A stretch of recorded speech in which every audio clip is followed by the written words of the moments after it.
Gopi Jana Vallabha Girivaradhari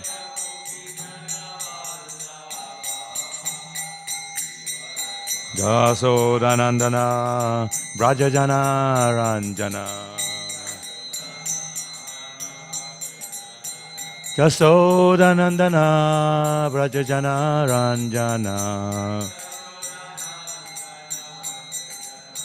Jamuna Tira Vanachari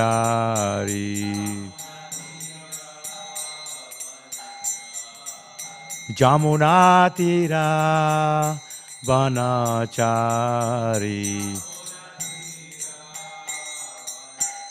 Jaya Radha Madhava Kunja Vihari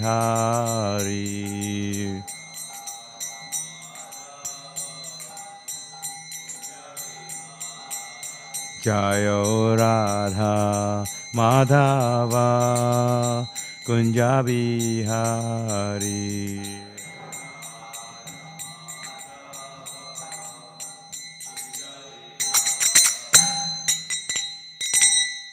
Jai Vishnupada Paramahamsa Parivachakacharya, His Divine Grace.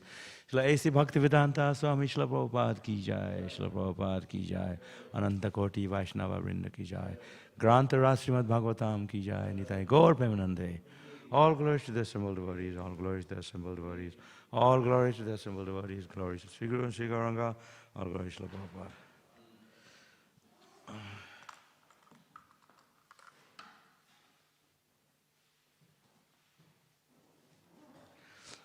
Om Namo Bhagavate Vasudevaya.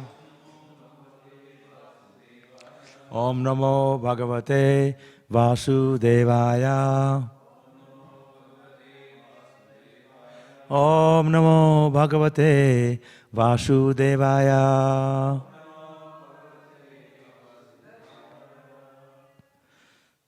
Reading from Śrīmad Bhāgavatam, Canto 9, Chapter 18, Text 3. And read up to 5 afterwards. Pitari Brahmsite Sthanad. Oh no. Is that the verse? So it's not on the board.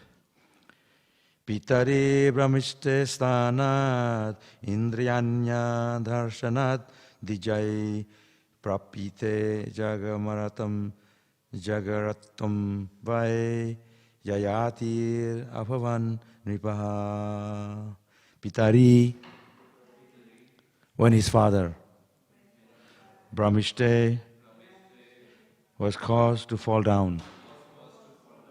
Sthanat, from the heavenly planets.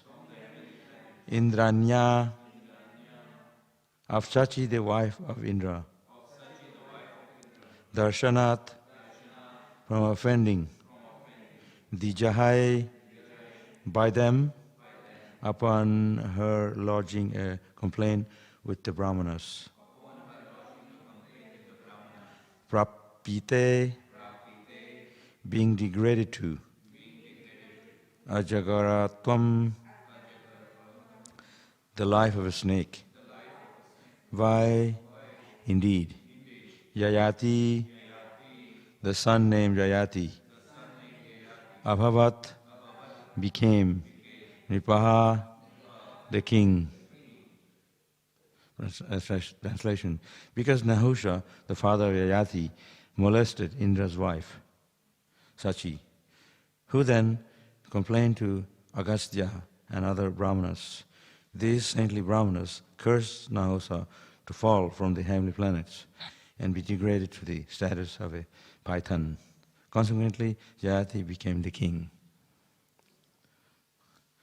No purpose. I'll read up to 5. 4. Chatasya dikshu bhatrin vrata yavi yasa yavyasa kritadaro jugo Jugoparvin Kavyasya Vishaparvanaha. King Jayati had 4 younger brothers, whom he allowed to rule the 4 directions. Jayati himself married Devayani, the daughter of ISKCON, and Sharmishta, the daughter of Vishyaparva, and ruled the entire earth. 5. Sri Raja Uvacha Brahmashir Bhagavan Kavyaha Kitrak Bandhuscha Nahusha Rajanya Viprayo Kashmad Vivaha Prati Lomakha. Maharaj Parikshit said, Śrīmad was a very powerful Brahmana and Maharaj Jayati was a Kshatriya. Therefore, I am curious to know how there occurred this Pratiloma marriage between a Kshatriya and a Brahmana. Purport. According to the Vedic system, marriages between Kshatriyas and Kshatriyas, or between Brahmanas and Brahmanas, are the general custom. If marriages sometimes take place between different classes, these marriages are of 2 types, namely Anuloma and Pratiloma. Anuloma, marriage between Brahmana and the daughter of a Kshatriya, is possible. But Pratiloma, marriage between a Kshatriya and the daughter of a Brahmana, is not generally allowed. Therefore, Maharaj Parikshit was curious about how Śrīmad, a powerful Brahmana, could accept the principles of Pratiloma. Maharaj Parikshit was eager to know the cause of this uncommon marriage. I don't know. Just speak a little bit, whatever I know regarding this. The electrician actually needs to start right now in here, but because the class has already started, he said he would give half an hour till 8:10. Okay. Because he has to full time today. All right, I'll finish 10 past. No worries. Good for me. I don't have to speak so much. So, actually, there's the various customs you have to follow in the Vedic system, particularly. There's very, very important because of the progeny they're going to create. That's going to be for the future. So what we create, that's going to be beneficial for the future. Therefore, it's important to have proper caste. What you create, there's a quality behind the product. The product you make from the family, that has to be beneficial for the society. So therefore, even before the progeny, there has to be some system, caste system, or within the particular family, matchmaking, they call it today. But that's always there, this is not a new thing. So therefore, this was, at that time, to marry someone from outside the caste, outside the gotra, is unusual. But it happened sometime. But it's happening too much these days, like Western, Indian, and we see, because it's material, there has to be a systematic. When you're talking about spiritually, then it's different. But because we need to maintain that standard of religiosity. So, we see, even in our society, there's always some issues among different marriages between different castes or different backgrounds. But if one is spiritually, it doesn't matter. But then if you want to be in a material world, there has to be some system. So, I remember in Bengal, they would go to look for a suitable candidate. So if it's in our village, then you go to another village. Then they have to, not the wife, not the daughter or the son, the mother would go, or the parents would go and look for the proper child, or the proper person that going to be matching according to character, the same family, all these things, and even how they look and stuff. So they're very particular about these things at that time, and now it's all mishmash and mixing. But I guess if you are Krishna conscious, it doesn't matter, those material characteristics that change. But generally speaking, like we may be religious because in spiritual platform it's all absolute. But then we have to live with someone, and then there may be things that may manifest very quickly in like different platforms that we are born with, that becomes very obvious to each other when you live together. But then, like I said, if you are spiritually Krishna conscious, material things doesn't matter. It's all spiritual. But it does matter because when you're going to produce children, when you live with men, women, there must be some system, some character that can match with each other. Because, like I said, if you're going to produce a progeny, they're going to be your product. And they're going to lead the society. If they're going to be different from religiosity or your own character, good character, and that's what actually also mentioned in Bhagavad Gita. Arjuna tells Krishna, like Varnashankara, the society is filled with unwanted people who are going to bring about unfortunate society or make the society, bad place. Therefore, you have to have a right even beginning. What we create has to be good quality, and they're going to bring good to the society. Therefore, it's important to have these principles. And that's why I mentioned in Bhagavatam. And so it says here, Kshatriyas should be within Kshatriyas. So it's not Kshatriya and Brahmanas, it's different.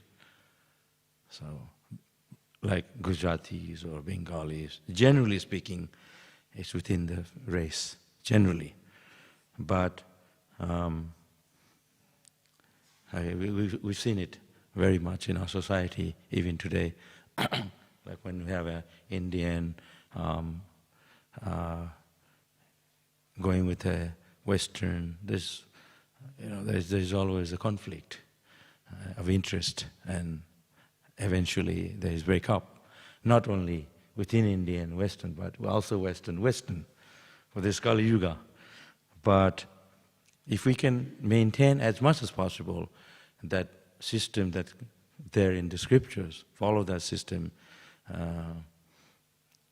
it generally speaks, it works out. But if someone is very Krishna conscious, it doesn't matter.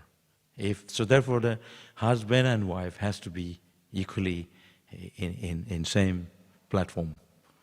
Then the interest is common, it goes together. So one has different interest from the other, and then it's going to be an issue.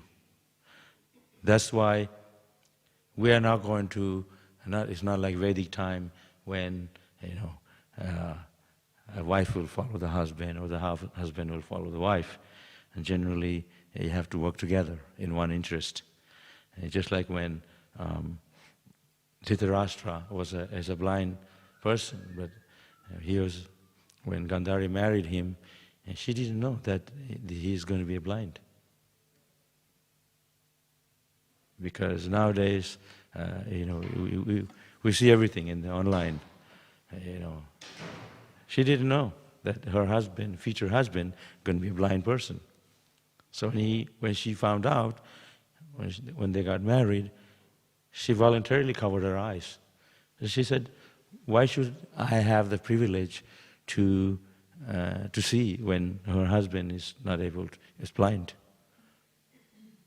But that's that time. So for you're blind, one of these days, if you're blind, how are you going to get a job and and finance and pay your mortgages. You're not going to have a job. So there's a lot of things you have to consider these things. Those days were different, Vedic times, because during the Vedic time, the Brahmanas didn't have to work. Religious organization didn't have to have a job, because the government would supply for preaching. Even today, there are places in India, like people in India, they know people who preaches, sannyasis, brahmanas, they will maintain them.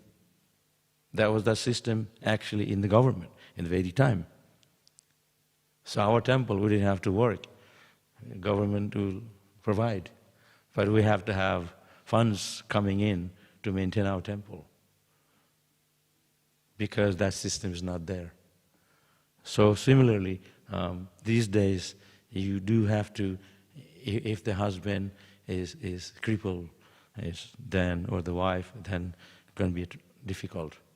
So therefore, there has to be some system that can bring funds in to maintain the family. And you see,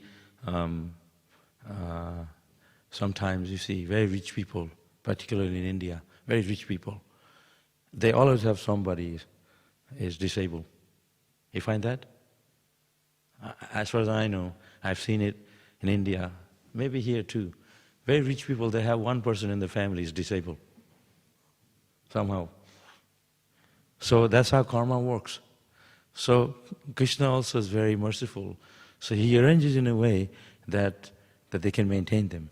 They have enough money. They're wealthy enough to maintain that disabled person in the family. Or someone is very poor, it's not that that someone is born disabled. That's unusual. So the karma works in a way that they have to pay back that person. But they're also born in a family that they're able to pay back because they have enough funds, they're wealthy enough. So if someone is very poor, it's not that they have someone disabled. That's maybe according to karma, but not generally speaking. So my point is that you have to understand these things from the Bhagavatam. To an extent, we need to follow the Vedic system when it comes to marriage. And you see, because it's a long-term thing.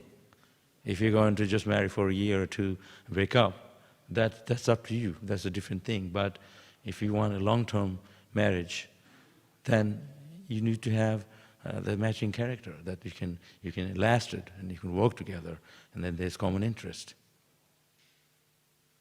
But if it's just a joke, then it's always a fall apart. So if there is fire on both sides, there's going to be, and there's a war. It has to work together in one interest. So that's why there is religious principles that you have to follow. Just like we follow Shraddha. So you can say, oh no, we chant Hare Krishna, it's all good. Krishna is in everything. It is true.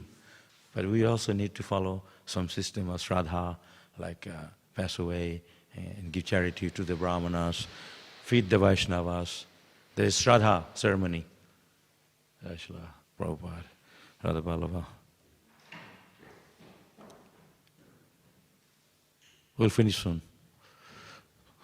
So you can follow, just like I know a devotee, parents passed away, and he wanted that to feed the devotees Jagannath Mahaprasadam from Jagannath Puri. So he got the Jagannath Prasadam from Mayapur. It's also good, it's Jagannath Prasadam, the same as Jagannath Puri. But then he said, he was very particular, he said, I want Jagannath Puri Prasadam, Jagannath Puri, not the Jagannath deity in Mayapur. So sometimes they're particular, we have to follow that. Similarly, I'm just trying to compare this rule, that even though we are devotees, we still need to follow some Vedic principles. Unless you are a pure devotee like Prabhupada, it's not like we need to follow these systems. See, when Prabhupada was here, it was different. When Srila Prabhupada was here, he married, devotees who were in a park and a simple Vedic yajna, but not just anyone. He said, okay, you're all right, you're going to work together. He could see that. And then some people, Prabhupada didn't say you get married. He said you won't be good as a married person. And he said you will be good as a married person. Which is good because you want the marriage to last long and you want this harmony in the family. So Prabhupada knew that. He didn't just say, okay, you all get married. He said, you take sannyas, you won't be good as a grihastha, you're going to be good at grihastha. He could see that. And there are girls who are good to be with such person. Similarly, there has to be some rules of marriage character, not just it's not animalistic. There's a system for everything. That's why it's called marriage. With animal life, there's no marriage because there's no such system. So human life, there's rules and regulations that we have to adhere to propagate Krishna consciousness in the midst of that. Ideally, the process of Krishna consciousness is that we have to be on top of everything to be Krishna conscious. So if there is a lot of issues and problems in the family, how are we going to be able to maintain your Krishna consciousness? Isn't it? If there is going to be everyday argument and fight, there's no shanti, there's no peace in the family. So when you sit down to chant Hare Krishna, how are we going to contemplate on the holy name if we can't even get along with each other?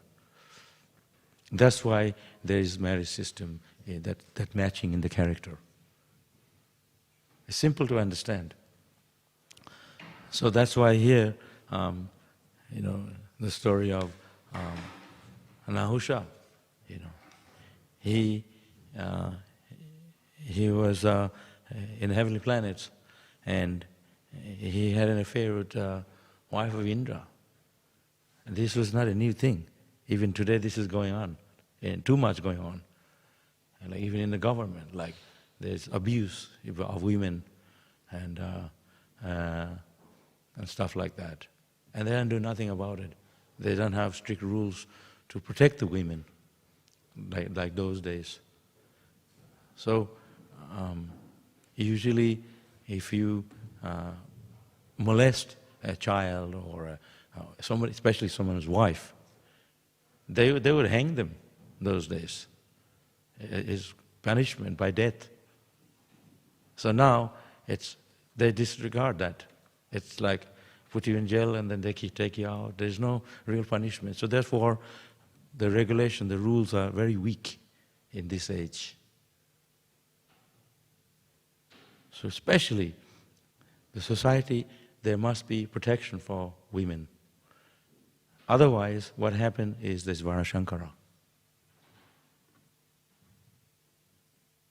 You see, even in our movement, we have Gurukul in Mayapur. Western girls, their boys. It will look really bad for our movement if we allow to just mix freely. There has to be rules. So we don't have Gurukul or a school where the children, the Gurukul girls from the West in Mayapur, just on their own. They have to have parents there. So they go to school, they come back to the parents. So there's one time they started Gurukul in Mayapur.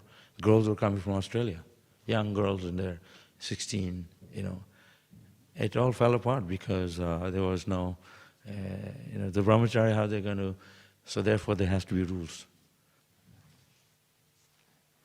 You can't just, even when Srila Prabhupada was here, there was be Mataji's at the back, man in the front, they're separate. It wasn't just everyone is mixing. The whole idea is to protect the ladies. So what happened is, when finally girls girls, they grow up nicely under the protection of the parents and the religious systems. And then when they finally married to the right person, that matching, then they will be a good society. So if they are spoiled from the beginning, these girls, and there's mishmash, mixing, there's no rules. So therefore, then when they're married, there's no respect for each other. Isn't it? There's no respect for Mataji, because they already did everything. There's no purity left. Therefore, rules and regulations must be maintained for proper humanity, to create proper progeny, to uphold the religious principles for the benefit of a good society. Otherwise, it's animal society. You see today, boys, girls, they go to school, they're mixing right from beginning. And, they just have a mobile phone, and then they're always chatting.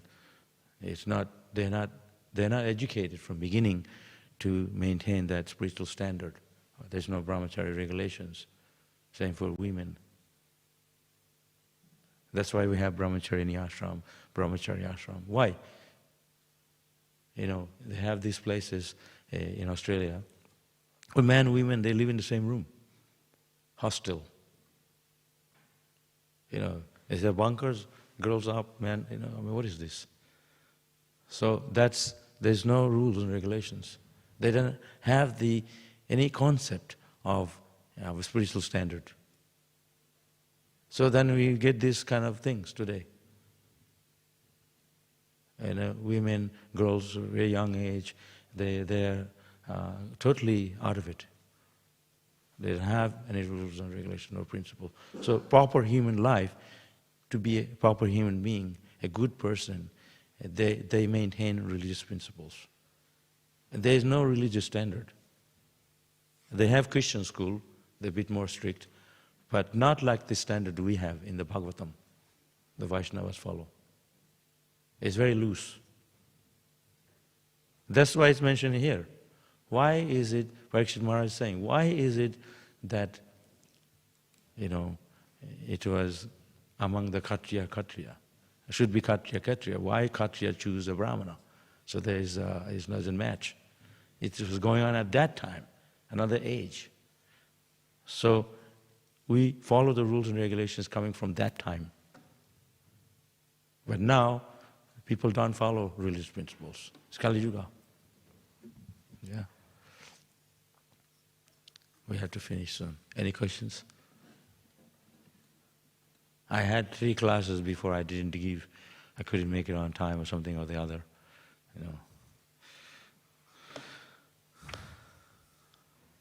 So also another point here, you have to remember that even though we are mixing men, women in our temple, underneath we have to reflect what are the principles. If you have to deal with Mataji, you have to deal with brahmacharis. As for service, we are not fanatical for service. But underneath we know there are principles we need to adhere to.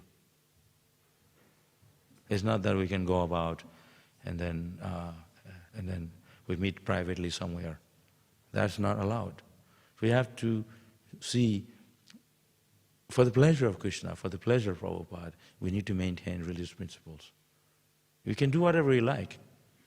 You say, I don't follow this. That's up to you.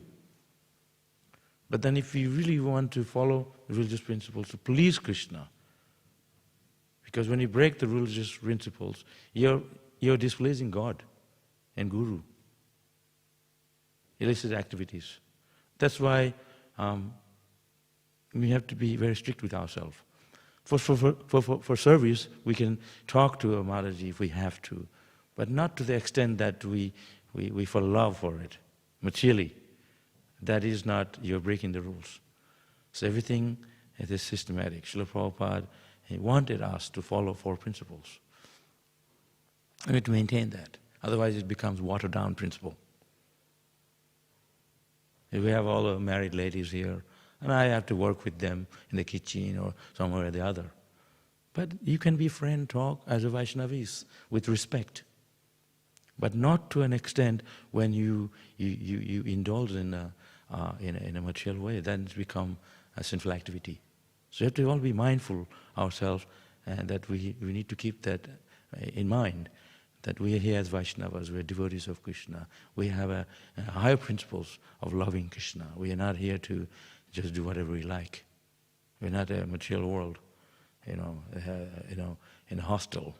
There's brahmacharya ashram, there's brahmachari, there's grihastas, and we follow brahmacharya, grihastha, sannyas. So there's rules for everything. It's not that we can go around and water everything down. The Srila Prabhupada was very particular about these things, to maintain religious principles for our sake. Okay? No questions? We have a few minutes, we have to stop in a few minutes.